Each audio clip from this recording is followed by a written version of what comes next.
Programme मध्य मुकाबले में खुश आमदीद। मैं हूं रबिया एहसन और मेरे साथ मौजूद हैं स्टूडियोज में आमिर मतीन और रऊफ क्लास्टा। और आज के प्रोग्राम में जिन टॉपिक्स पे हम बात करेंगे उसमें सबसे पहले मुस्लिम लीग नून ने नैब ऑर्डिनेंस को काला कानून करार दे दिया। मुल्क की बड़ी ऑपोजिशन पार्टीज मुस्लिम लीग नून और पाकिस्तान पीपल्स पार्टी नैब ऑर्डिनेंस को चैलेंज करेंगी या सिर्फ प्रेस कॉन्फ्रेंसेज और तकरीरों तक महदूद रहेंगे। नैब ऑर्डिनेंस पर शहबाज शरीफ अभी तक खामोश क्यों है, इसकी वजह जानने की कोशिश करेंगे। इसके अलावा बात करेंगे नैब ऑर्डिनेंस से किस किस को फायदा होगा। क्या ऑर्डिनेंस सिर्फ वुज़रा, सियासतदानों और ताजरों को फायदा देने के लिए लाया गया? सिविल ब्यूरोक्रेसी को नैब ऑर्डिनेंस पर क्या तहफ़्फ़ुज़ात हैं, इस पर भी बात करेंगे। इसके अलावा बात करेंगे अवाम चाय में चीनी के कितने दाने डाले और कितने नवाले खाए। महंगाई पर काबू पाने के लिए वफाकी वजीर अली अमीन गंडापुर ने अवाम को मशवरा दे डाला है। मशवरा क्या है, इसके ऊपर बात होनी जरूरी है। और इसके अलावा निजी अस्पतालों की मरीजों से लूट मार का सिलसिला जारी। अस्पताल लाखों रुपए लेकर भी इलाज की बजाय लाशें लवाहिकीन को देने लगे। कौन से निजी अस्पताल के मालिक को तौहीन अदालत का नोटिस जारी किया गया, तफसीलात आपको बताएंगे। आमिर साहब, आपसे शुरू करते हैं और हमारे साथ मौजूद हैं गेस्ट लाइन पे। आप इंट्रोडक्शन में बता देती हूँ, brigadier retired Farooq Hamid ex director NAB हैं। और हम बात करेंगे सबसे पहले जिस तरह मुस्लिम लीग नून ने ये कहा है कि ये काला कानून है, तनकीद की, बट इंटरेस्टिंगली शहबाज शरीफ का कोई नैब का कानून जो है, इसके कम से कम एक सदर और 4 वज़ीर आज़म इसके विक्टिम बन चुके हुए हैं। आसिफ ज़रदारी साहब इसके तहत कई साल जेल में रहे। उसके बाद यूसुफ रज़ा गिलानी साहब जो है इन्हीं कवानीन के तहत जेल में भी रहे, डिस्क्वालीफाइड रहे। उसकी तफसील का सब बताएंगे। उसके बाद जो पीपल्स पार्टी के दूसरे वज़ीर आज़म राजा परवेज़ अरशद साहब इसके अंदर ट्राइड रहे। उसके बाद नवाज शरीफ साहब डिस्क्वालीफाई तो सुप्रीम कोर्ट से हुए, मगर उनकी और उनकी बेटी की कन्विक्शन जो है नैब कानून और इनकी अदालतों एहतसाब अदालतों के ज़रिए हुई। अब शाहिद खान अब्बासी साहब भी दरमियान में काफ़ी अरसा उनको भी बंद रखा हुआ है, उनके भी मुकदमात चल रहे हैं। और चीफ मिनिस्टर भी हैं, मुतअद्दिद वज़ीर भी हैं। इतना कुछ कराने के बाद जबकि हम ये लोग कहते थे कि जनाब इसको बेहतर किया जाए, रिफॉर्म किया जाए, इसमें से सियासी एजेंडा निकाला जाए, इसके टीथ जो है ना उनको पॉलिश किया जाए, और अब पता चल रहा है जी उसको तकरीबन पैकअप ही कर दिया है। तो मैं चाहूँगा कि पहले ब्रिगेडियर फारूक हमीद साहब बड़े धड़ल्ले से बात करते हैं, और क्योंकि ये नैब के एक्स डायरेक्टर भी रहे हुए हैं और हमारे से बहुत ज़्यादा इसकी कानूनी पेचीदगियाँ भी समझते हैं। तो ब्रिगेडियर साहब, ऑन टू यू, बताइए क्या आप कैसे देख रहे हैं सारी तरामीम को? बिस्मिल्लाह रहमान रहीम। बहुत शुक्रिया मोहतरम रऊफ क्लास्टा साहब और मोहतरम आमिर मतीन साहब। मेरे लिए ऑनर है to be in your programme काफ़ी अरसे के बाद। मैं ये कहूँगा कि मैं बी ऑनेस्ट, मैं शॉक हुआ हूँ ये नैब ऑर्डिनेंस पढ़ के। और इसमें तो लग रहा है कि ये माफियाज की जीत हो गई है। माफियाज आपको मालूम है कि पाकिस्तान में हर जगह पे हैं, चाहे वो ब्यूरोक्रेसी में हैं, चाहे वो गवर्नमेंट डिपार्टमेंट्स में हैं, चाहे वो हमारे और जो कॉरपोरेशन ऐसे जो इंडिपेंडेंट इदारे हर जगह मौजूद हैं, हमारी पॉलिटिकल पार्टीज में मौजूद हैं। तो ये ऐसे लग रहा है कि ये गवर्नमेंट ने अपने आप को एक बिल्कुल निकाल लिया है। तमाम पब्लिक ऑफिस होल्डर्स हो जाए, कैबिनेट्स हो जाए, प्रोविंशियल फेडरल कैबिनेट, जितने क्रिटिकल डिसीजन मेकिंग इदारे हैं फेडरल गवर्नमेंट के, प्रोविंशियल गवर्नमेंट के, जो नीचे कमेटीज हैं, सब कमेटीज, बॉडीज हैं, ऑर्गेनाइजेशंस हैं, बोर्ड्स हैं, वो सब जनाब निकल गए नैब के स्कोप से। तो आपने कहा कि दांत पॉलिश करने थे, यहाँ तो दांत निकाल दिए गए। नैब हैज बीन डिफैंक्ड। और जो एक डिटरेंस था एक नैब की वजह से, ठीक है नैब की गलतियां भी हैं, मानते हैं सब कुछ, लेकिन वो डिटरेंस को मैं कहता हूँ एकदम खत्म कर दिया गया है। बिजनेसमैन आउट, ब्यूरोक्रेसी जो है वो इस वक्त छलांगे मार रही होगी। उसके बाद जाहिर बात है ये तमाम गवर्नमेंट के इदारे, पब्लिक ऑफिस होल्डर, तो मुझे तो ये अभी तो मैं तो इंतजार इसमें हूँ और मुझे कोई इंडिकेशन आ गई है कि जिस तरह जनरल मुशर्रफ का एनआरओ आया था और उसके बाद आपको याद हो रिव्यू बोर्ड बन गए थे, हम लोग उस वक्त नैब में यही काम कर रहे थे कि अच्छा भी अब किस केस को क्लोज करना है, किसको FIA भेजना है, किसको एंटी करप्शन में भेजना है, किसको बैंकिंग कोर्ट में भेजना है। आज मेरा ख्याल है वही सूरत हाल है। मेरा ख्याल है काफ़ी बड़े पैमाने पर जो केसेस अफेक्टेड होंगे अब वो या एंटी करप्शन में जाएंगे या FIA वगैरह वगैरह।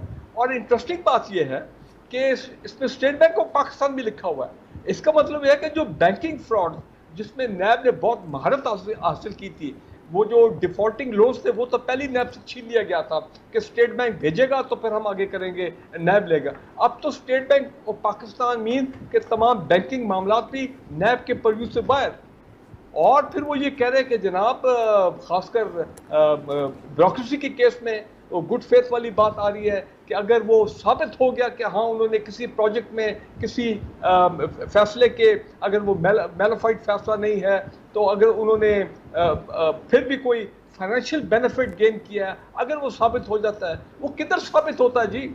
आपके ख्याल में आमने सामने बैठ के कैमरे के सामने कोई बंदा जो है जब वो किकबैक्स लेगा किसी प्रोजेक्ट में, किसी कॉन्ट्रैक्ट में, मैं पब्लिक ऑफिस होल्डर की बात कर रहा हूँ, ब्यूरोक्रेट की, तो वो कैमरे के सामने लेगा? वो तो या लेगा दुबई में लेगा, या वो लंदन में लेगा, या पता नहीं कहाँ लेगा। सो ये प्राइम मिनिस्टर इमरान खान, मुझे अफसोस इस बात का है, जो कि अलमदार थे एहतसाब के, आए इसी 25 साल से उनकी स्ट्रगल, आए इसी काम के लिए कि मैं एहतसाब के प्रोसेस को आके लेके मंतकी जान तक लेके जाऊंगा, और जितने बड़े चोर डाकू जो ये लफ्ज़ इस्तेमाल किया करते थे, अब तो वो भी उन्होंने इस्तेमाल करना छोड़ दिए काफ़ी अरसे से, वो सारे लोग जो हैं निकल गए, और इनके अपने लोग। इसका मतलब है कि चीनी स्कैंडल, आटा स्कैंडल, रोटी स्कैंडल, वो जनाब petrol scandal, drug scandal, BRT, मालन जब्बा फलां, ये तमाम जो गवर्नमेंट रिलेटेड थे, ये तो फिर नैब के परव्यू से निकल गए। तो फिर मैं कहता हूँ कि नैब में 4000 लोग हैं और 4 से 5 अरब रुपए उनको हम हर साल देते हैं। अगर आप ये सारे केसेस उनसे ले रहे हैं, और मुझे तो डर ये है कि हाउसिंग फ्रॉड्स और ये जो चीटिंग पब्लिक एंड लार्ज है, ये भी इनडायरेक्टली, ये तो अब ये जब हम एग्जैक्टली और उसको डिटेल में देखेंगे, अगर वो भी इफेक्ट हो गए तो फिर नैब के पास तो पीछे चंद ये सियासतदान यही लोग रह जाएंगे। तो मुझे आप ये बताएं कि वो इदारा जो बना इसलिए था, बेसिक प्रमाइस था कि जनाब जो करप्शन मनी उसको हम रिकवर करेंगे, और इसमें कोई शक नहीं है, कोई शक नहीं है कि पिछले 4 साल में ये 500 साढ़े 500 अरब जो है इन्होंने रिकवर किए हैं, डायरेक्ट इनडायरेक्ट वगैरह, ये हुआ है काम, इस पर अखबारों में डिटेल आती रही है। सर ब्रिगेडियर साहब, आपने बड़ा इंतहाई कंप्रीहेंसिवली सारी मतलब इनसे स्केरी सिचुएशन है जो आपने बताया, जो हमारे जैसे आप जैसे लोग हैं जो इस ये आके इसको करप्शन को, अकाउंटेबिलिटी को बड़ा हमने आगे रिलीजियसली एक फॉलो करते रहे हैं, और आप भी मेरा ख्याल में से चंद वो नैब के अफसरान में से एक हैं कि जिन्होंने स्टेडफास्ट रहे हैं, जिन पे कभी कोई बात नहीं हुई, क्लियर रिकॉर्ड के साथ, और हमेशा आपने खुल के बात की है। ये क्या वजह है कि आप नहीं समझते कि इन्होंने आके कोइंसिडेंस किया है, इन्होंने कि जब मौजूदा चेयरमैन जो है रिटायर हो रहे हैं, मेरे ख्याल 10 अक्टूबर के हो रहे हैं, साथ में उनको तसीद दे के उनका मुंह बंद करवा दिया है कि वो बोल भी नहीं सकते, या चेयरमैन को, मैं ज़ाती तौर पर समझता हूँ, आई मे बी रॉन्ग, कि आज तो चेयरमैन को सबसे बड़ी प्रेस कॉन्फ्रेंस करके इस्तीफा दे देना चाहिए था कि जनाब अगर ये काम आप कर रहे हैं तो ना मुझे तसीद चाहिए, तो ना मैं यहाँ आपके साथ काम करना चाहता हूँ। तो नैब का एक अपने अंदर से भी तो खामोशी है कि उनके चेयरमैन को ब्राइब करके 4 साल की मजीद उनको एक उसके एक्सटेंशन का उनको एक वो आके कहते हैं दाना डाल के उन्होंने उनको भी चुप करा दिया। 4000 बंदा जो है नैब का वो खामोश बैठा हुआ है, वहां से कोई बात नहीं होगी। ये लड़ाई तो 2-4 मतलब जो आप जैसे हम जैसे और मीडिया में कुछ लोग हैं वो लड़ रहे हैं। नैब चेयरमैन क्यों खामोश है? वो मैं डील किया उन्होंने कि ठीक है कि मैं रजिस्ट नहीं करूंगा, चेंजेस 4 साल मुझे दे दें। दरअसल टू बी वेरी ऑनेस्ट क्लासो साहब सर, बात यह है कि चेयरमैन नैब जो है ना, वो मैं नहीं समझता हूँ कि माजी में भी इस तरह के कुछ फैसले कभी आते रहे हैं, लेकिन किसी चेयरमैन नैब ने ये नहीं किया कि वेरी रेयर कि वो प्रेस कॉन्फ्रेंस करें या वो रिजाइन करें इन प्रोटेस्ट। नहीं, फसी बुखारी साहब ने सर, ये फसी बुखारी साहब ने कई दफ़ा प्रेस कॉन्फ्रेंसेस की, उन्होंने चीज़ें शेयर की। मैं ये कह रहा था ये तो 4 दिन बाद ये रिटायर होने वाले हैं, इनको एक्सटेंशन दी जा रही है, एटलीस्ट मतलब he should have come forward कि मैं नहीं लेता ये बात, अगर आप इसको टूथलेस कर रहे हैं, या इवन नैब के अंदर से लोगों को उनको प्रेशराइज करना चाहिए अपने चेयरमैन को, ये डील कर रहे हैं आप इनके साथ, पूरा सिस्टम ही आप तबाह कर रहे हैं। मेरा ख्याल है कि जैसे आज तो मैंने अखबार में पढ़ा है, जैसे प्रेसिडेंट साहब का साइंड ऑर्डिनेंस जब जो ट्रू फॉर्म में जो है, अभी 1-2 वर्जन भी चल रहे हैं मीडिया में, सोशल मीडिया पे मैं देख रहा हूँ, जब वो सामने आ जाएगा तो मेरा ख्याल है कि ज़रूर नैब के अंदर जो यहाँ पे जो खामियां सामने आ रही हैं, जो कि नैब को कमज़ोर करेंगी, मैं उम्मीद करता हूँ कि चेयरमैन नैब और नैब के सीनियर अफसर जो हैं वो यकीनन इनको रिव्यू करेंगे और अपनी रिकमेंडेशन जो है वो गवर्नमेंट को भेजेंगे कि जनाब अगर ये चीज़ें आप करेंगे तो फिर नैब का जो स्कोप है, जो जिस तरह आपने इसको रिड्यूस किया है, इसके एहतसाब के प्रोसेस के ऊपर एक अच्छा इफेक्ट नहीं होगा। मैं इसको ये नहीं कहूँगा कि चेयरमैन नैब को ब्रेक किया गया है वो, क्योंकि वो इस तरह की चीज़ अभी हमारे पास कोई ऐसा सबूत एविडेंस नहीं है। लेकिन एक मैं बात कहूँगा चेयरमैन नैब की एक्सटेंशन के बारे में। एक तो अच्छी बात है कि इस ऑर्डिनेंस में कम से कम उन्होंने चेयरमैन नैब के जो नई अपॉइंटमेंट वाला प्रोसीजर है उसको स्ट्रीमलाइन किया है कि प्रेसिडेंट जो है वो प्राइम मिनिस्टर और लीडर ऑफ ऑपोजिशन को कंसल्ट करेंगे। अगर डेडलॉक हो गया तो 12 मेंबर पार्लियामेंट्री कमेटी के पास जाएगा। ये चीज़ पहले भी हम कहते थे कि ये मामला जो है इसमें ग्रे एरियाज बहुत हैं, तो वो कम से कम कर दिया और चले नॉन एक्सटेंडेबल अपने एक्सटेंडेबल कर दिया, ओके चले वो भी एक्सेप्टेबल है। लेकिन दो तीन इसमें चीज़ें हैं जो मैं कहता हूँ कि आप इससे पहले कि उन पे दें दो तीन चीज़ों पे, अगर मेरा और आमिर का मेरा ख्याल है इससे मुश्तरका व्यू है कि ये पार्लियामेंट की पावर थी। पार्लियामेंट आपका सिस्टम है, prime minister of Pakistan opposition leader की पावर थी कि वो बैठ के इस पे कोई आके अपना कंसेंसस उम्मीदवार रखें और अच्छी खासी पावर से इलेक्शन कमिश्नर को आपने लगाना है, आपने आके निगरान हुकूमत लगानी है, आपने चेयरमैन नैब लगाना है। तो कल को जो भी मसला होगा तो उसके बाद ये प्रेसिडेंट ऑफ पाकिस्तान जो है वो आके आर्बिट्रेटर का रोल अदा करेंगे। तो पार्लियामेंट्री सिस्टम को अभी से हम खुदाफिज कह लेंगे, सदर साहब वो जिरगा बुलाएंगे, जिरगे में वहाँ पे आके अपोजिशन भी बैठेगी, यहाँ से हुकूमत भी बैठेगी और फिर उसके बाद निगरान फैसला भी होगा। और दूसरा मैं इसमें इफ़ आई में ऐड ब्रिगेडियर साहब कि ये जाहिर है जब सदर की अगर दोनों पार्टीज़ नहीं, प्राइम मिनिस्टर और लीडर ऑफ द अपोजिशन नहीं मानते तो जो पार्लियामेंट्री कमेटी के पास जाएगा वो स्पीकर ने कमेटी बनानी है और जाहिर है उसके अंदर मेजॉरिटी जो गवर्नमेंट रखी जाएगी, तो वो एक ढकोसला ये पावर इख्तियार जो है गवर्नमेंट के पास ही घूम फिर के रहता है। देखिए आपकी बात में बिल्कुल वजन है, इसमें कोई शक वाली बात नहीं। लेकिन ये तो अब जब पहली मरतबा ये चीज़ इम्प्लीमेंट होगी कुछ हफ्ते बाद जिस तरह भी, तो फिर देखेंगे। लेकिन एक बात है, ये आई एग्री विद यू कि क्योंकि प्राइम मिनिस्टर इमरान खान का पहले दिन से आप उनकी अना बोलें, आप उनकी ईगो बोलें कि वो लीडर ऑफ द ऑपोजिशन इन लोगों के साथ वो बैठने को तैयार कभी नहीं हुए। और परहैप्स यही वजह है कि ये लीडर ऑफ द ऑपोजिशन क्योंकि अब अनफॉर्चुनेटली वो हैं involve in serious NAB cases, तो आपने देखा कि जब वो चेयरमैन पब्लिक छत के नीचे क्यों बैठते हैं सर, मतलब मुझे समझ नहीं आ रही। एक पार्लियामेंट्री सिस्टम है और हमसे ज़्यादा आपको पता है नवाज शरीफ साहब पे अपोजिशन पे दोनों की हुकूमतों पे हमसे ज़्यादा किसी ने स्कैंडल स्टोरी या नहीं बोला होगा। आप इतना ही अगर उससे आके चिढ़ते हैं सिस्टम से, लोगों से, तो फिर एक छत के नीचे क्यों बैठते, फिर वहाँ भी ना जाया करें। मतलब वो अगर कहते हैं कि हम बात करने को तैयार नहीं है, कंसल्ट करने को तैयार नहीं है, एक मजबूरी है, यू हैव टू। इतनी अना अगर आपने बढ़ा लिया तो फिर एक ही छत के नीचे कैसे बैठते हैं आप? आपकी बात सही है। अभी तक तो ज़ाती तौर पर मैं भी पार्लियामेंट में जिस तरह का माहौल है, जिस तरह के एक बिल्कुल कोई वर्किंग रिलेशनशिप नहीं है between the government and the opposition, तो इससे एक बड़ा बुरा इंप्रेशन गया पाकिस्तान के अवाम पे कि 3 साल हो गए लेकिन पार्लियामेंट एक किस्म की डिसफंक्शनल है। ऑर्डिनेंस पे ऑर्डिनेंस उनकी भरमार जो है वो चली आ रही है। बिल्कुल that goes against the government. इनका काम है एक वर्किंग रिलेशनशिप डेवलप करना। अच्छा, लेकिन यहाँ पे एक और बात भी है, मैं एक और जाविये से आपसे ये करना चाहता हूँ कि यहाँ हमने देखा कि कानून इतना नैब का मैटर नहीं करता था जितना कि सियासी एजेंडा करता था। फॉर एग्ज़ाम्पल जब कमर ज़मान चौधरी साहब थे तो वो ये बिल्कुल ही कानून होने के बावजूद एक टूथलेस थी क्योंकि वो उनका अपना बंदा थी। तो जब ये नए जावेद इकबाल साहब लाए गए तो इसमें भी एक नज़र आया कि तफरीक होती रही है कि अपोजिशन को ज़्यादा टारगेट किया गया है और मालन जब्बा का केस और हेलीकॉप्टर का केस और फिर सैफुल्लाह का केस है 5 साल से पड़ा हुआ है, वो बिल्कुल सबसे बड़ा उसके अंदर जो है 400-500 मिलियन डॉलर का जो है ना उसके अंदर मनी लॉन्ड्रिंग और टैक्स एवेजन का केस है। तो वो पड़े रहे। तो अब जो है ना कानून में तब्दीली मुझे लगता है कि ये जो 2 केसेस थे ना मालन जब्बा और हेलीकॉप्टर का, तो ये प्रोसीजरल लैप्स के केसेस हैं। तो वो अब चूँकि हमने वो स्टोरियाँ भी ब्रेक कर दी हुई थी, तो रऊफ क्लासा साहब का एक बड़ा मशहूर मुहावरा होता है कि जी अपने पाउंड ऑफ फ्लैश के लिए जो है ना पूरा ऊँट को हलाल कर लेना। तो उन्होंने कहा जनाब अपने 2-4 ये केसेस बचाने के लिए ना अपने सारे बाकी वज़रा को भी बचाओ और उनको भी छोड़ो, काफ़ी होगी 3 साल से कैदें शायदें लोगों ने भी काट ली, और फ्यूचर भी सिक्योर करो। तो इस लाइन ऑफ थिंकिंग से आप एग्री करते हैं? देखें, इनकी गवर्नमेंट के 2 साल रह गए।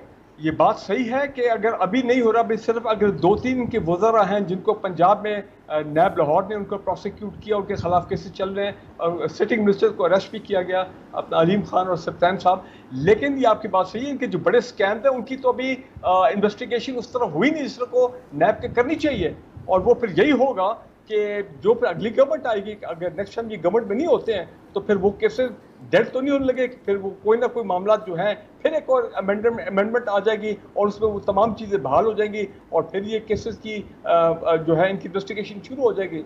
मैं फिर दोबारा कह रहा हूँ कि ये जो अभी अमेंडेड ऑर्डिनेंस आया है, जिस तरह नैब के स्कोप को कम किया गया है, मैं आपको बताऊं कि इसका एक बड़ा नेगेटिव इफेक्ट होगा आवाम के ऊपर। It is not will be taken good as far as prime minister Imran Khan is concern. लेकिन 2 बातें मैं आपके लाजे जिसमें ज़ाती तौर पे मुझे थोड़ी तसल्ली हुई। पहली ये, अकाउंटेबिलिटी कोर्ट्स को चले उन्होंने बेल दे दिया है और की फैसिलिटी अपना वो पावर दे दिए हैं। और इसके ऊपर हाई कोर्ट का वो जो मामला था कि 1 घंटे के नोटिस के ऊपर जनाब पिटीशन आती थी शरीफ फैमिली की और घंटे के बाद जनाब मेल मिल जाती थी, जिसके ऊपर आपको याद कि सुप्रीम कोर्ट ने भी ऑब्जर्व किया था ये क्या हो क्या रहा है। और फिर इस अकाउंटेबिलिटी कोर्ट जो है वो आपका अपना जो बेल का अमाउंट है, surety bond will be very hefty, almost as much as the जो करप्शन मनी है, जो कि जारी बात है प्रैक्टिकल नहीं है लेकिन बहाल के। और दूसरा, speedy trial day to day hearing, जिस पे आप भी कह रहे हैं, हम भी कह रहे हैं, सब लोग शोर डाल रहे हैं कि भाई ये केसेस ड्रैग कर रहे हैं, डिले कर रहे हैं। अकाउंटेबिलिटी कोर्ट के जजेस जो हैं जिनके टेन्योर 3 साल है, जो अब कर दिए गए, अच्छी बात है, वो जनाब अपनी टेन्योर से पहले लाहौर हाई कोर्ट के साबिक चीफ जस्टिस साहब ने जो शरीफ फैमिली के केसेस सुने थे उनको जनाब ट्रांसफर कर दिया। 6 महीने तक हम शोर डालते रहे कि भाई ये कैसे हो गया, वो सारे मामला रुके, केसेस रुके, स्पीडी ट्रायल जो सुप्रीम कोर्ट कह रही है वो नहीं हो रहे थे।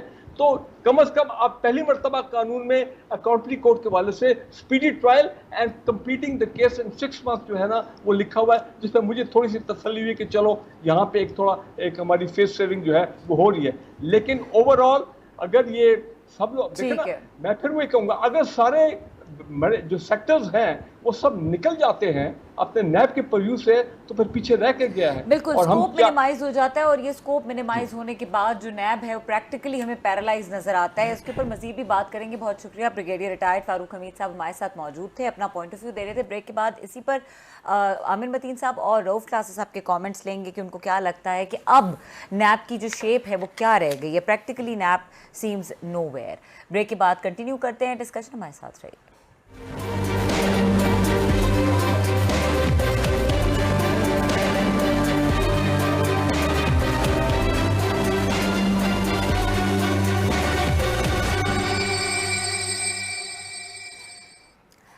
वेलकम बैक नाज़रीन। 2 शॉट्स हमारे पास मौजूद है, पहले वो चलाएंगे। एक जिसमें जब पीपल्स पार्टी की जानिब से नैब ऑर्डिनेंस लाने की कोशिश की गई थी तो इमरान खान साहब का उस वक्त क्या मौक़िफ़ था, और एक फवाद चौधरी अब इस वक्त क्या कह रहे हैं। ये दोनों शॉट्स आपको सुनवाते हैं और उसके बाद इस पर डिस्कशन कंटिन्यू करेंगे।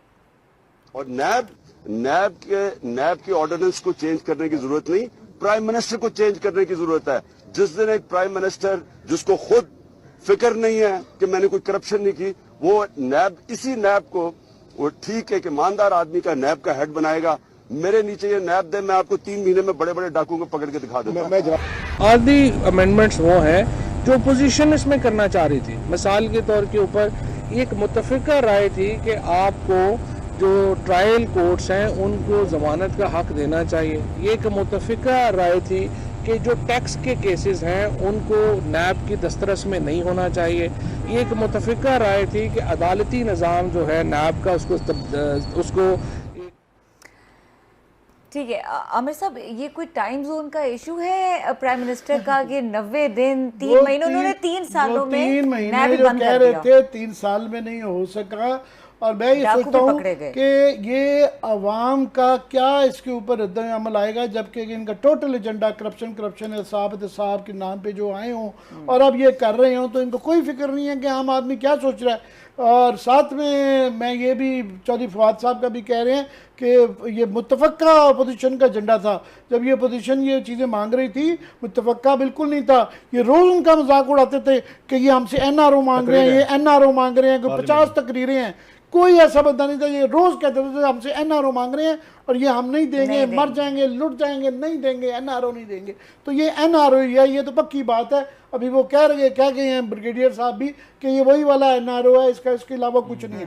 क्विकली आम आदमी के लिए जो इनका वोटर है, मैं समझता हूँ उसको ये समझने की ज़रूरत है कि ये जो हम इतना शोर मचा रहे हैं और तड़प रहे हैं, ये जो थोड़ी सी चीनी के रेट कम होने की जो बातें हो रही है कि जो माफियाज पे हाथ पड़ा है, या ये आटे वालों पे हाथ पड़ा है, या ये सीमेंट वालों पे पड़ा है, ये बिजली वालों पे जो पड़ा है ख़ास तौर पे, ये इन केसेस की वजह से पड़ा है कि थोड़ा सा पहले ही ये सारा महंगाई का अजाब आप इन केसेस इस करप्शन की वजह से भुगत रहे हैं। और अगर ये चक भी हट गया तो बस फिर वो जिस तरह ईरान में 45% इन्फ्लेशन है और वो जब मैक्सिको में सुनते थे जी किसी ज़माने में 180%, तो फिर तैयार हो जाएं।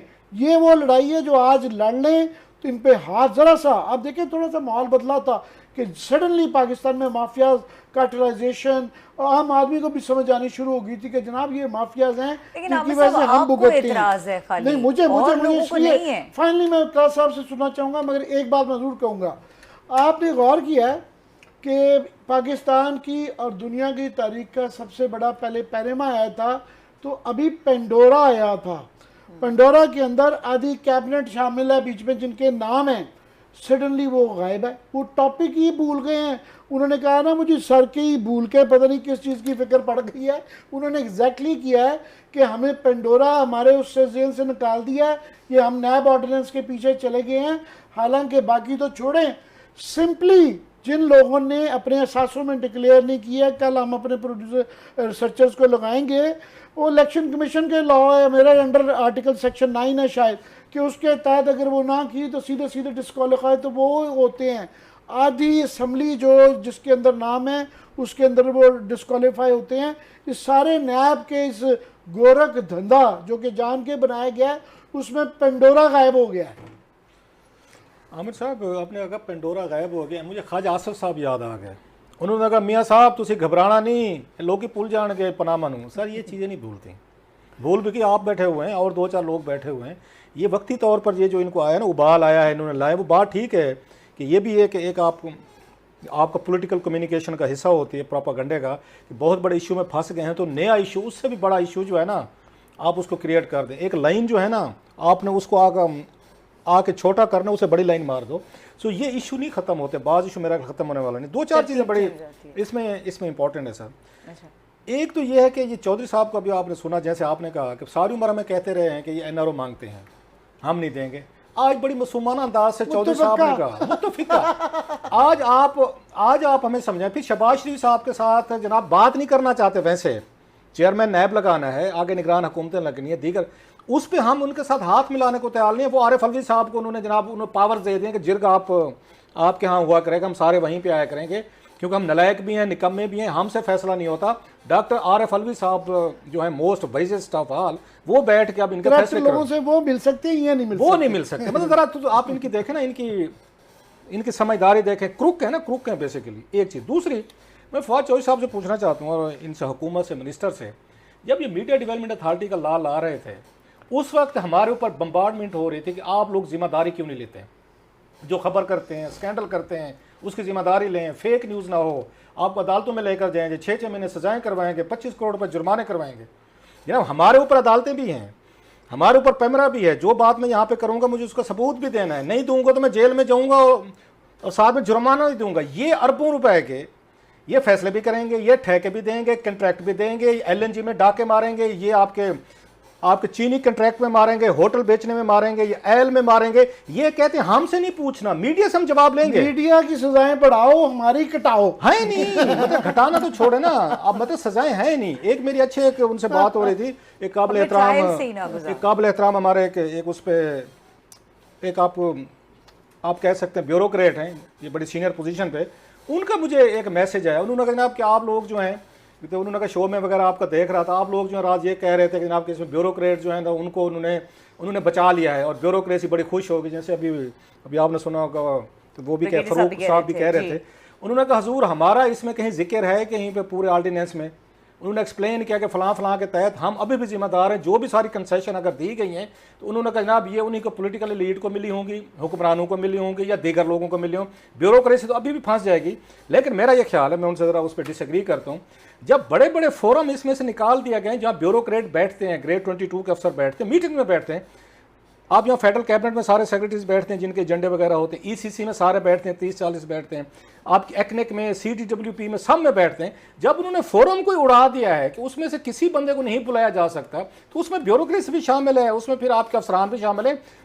हाँ, सो ब्यूरोक्रेसी ऑटोमेटिकली इसमें कवर हो रही है, उससे भी नहीं सवाल जवाब होंगे। मैं 2-4 मसाले दे देता हूँ। अरशद मिर्जा साहब के ऊपर प्रोसीजर लैब्स का केस है, उसके बाद ये जो PSO के पकड़े गए थे रिसेंटली जो है उनके प्रोसीजर, सारी प्रोसीजर लैब्स का केस है कि जब तक मनी ट्रेल आप नहीं लेके आएंगे तो पाकिस्तान में ये जो वाइट कॉलर क्राइम है ये पकड़ना तो बरतानिया से नहीं पकड़ा जाता, हमारे से पकड़ा जाएगा कि जी पैसे लेते वक्त हाथ में छापा मारें, वो कहाँ से छापा पकड़ा जाएगा। ब्रेक मैं पूछ लेती हूँ, ब्रेक का अगर वक्त हमारे पास थोड़ा सा है तो मैं चाह रही हूँ कि हम अली अमीन गंडापुर साहब वाला जो शॉट है वो सुना दें, वो दिखा देते हैं, फिर ब्रेक ले लेते हैं, आके बात करेंगे। अगर मैं एक चाय के चम्मच में 100 दाने डालता हूं तो अगर 9 दाने कम हो जाएं तो क्या अपनी कौम और अपनी बच्चों के लिए मेरी चीनी मुझे कम मीठी लगती है? हम इतने कमजोर हो गए हैं, हम इतने बेहिस हो गए हैं अपनी खुदमुख्तारी के लिए, अपने मुल्क के लिए, अपनी नस्ल के लिए हम इतनी कुर्बानी नहीं कर सकते?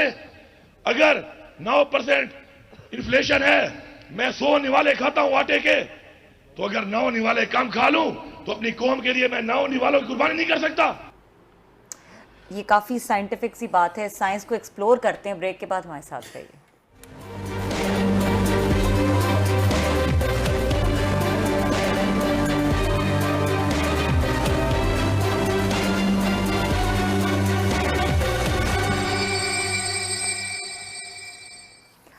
Welcome back. ब्रेक से पहले हमने आपको एक शॉर्ट सुनाया, ब्रेक में हमने कोशिश की उस साइंस को एक्सप्लोर करने की, लेकिन फिर हमें ये लगा कि ये तो सेल्फ एक्सप्लेनेटरी है, क्योंकि 9%, 9 नवाले, 9 दाने, अब क्या है इस पर मजीद बात करें। बहरहाल एक अहम इशू है जिस पर बात करना ज़रूरी है और वो निजी अस्पतालों के हवाले से, उनकी परफॉर्मेंस के हवाले से है। इस्लामाबाद हाई कोर्ट के जस्टिस बाबर सत्तार ने नोटिस भी जारी किया है। क्लास साहब सभी भी हमारे साथ मौजूद है, हमारे रिपोर्टर सबील हसनैन मजीद तफसीलात सभी भी बताएंगे, लेकिन थोड़ा सा एक अच्छा चीज़ ये हो रही है कि ये पाकिस्तान जैसे मुल्कों में नहीं थी, बहर तो बहुत ज़्यादा, वहाँ तो हॉस्पिटल अगर कोई नेग्लिजेंस करें, ना सिर्फ हॉस्पिटल्स बंद होते हैं, उनको वहाँ पे लाखों डॉलर्स के जुर्माने होते हैं, डॉक्टर्स के आपके लाइसेंसेस तक कैंसिल होते हैं। इसी वजह से वहाँ पे केयर का, नर्सिंग का बड़ा वो एक म्यार उनका बहुत अच्छा, मैं तो खुद भी वहाँ पे चीज़ें देख कर आया हूँ।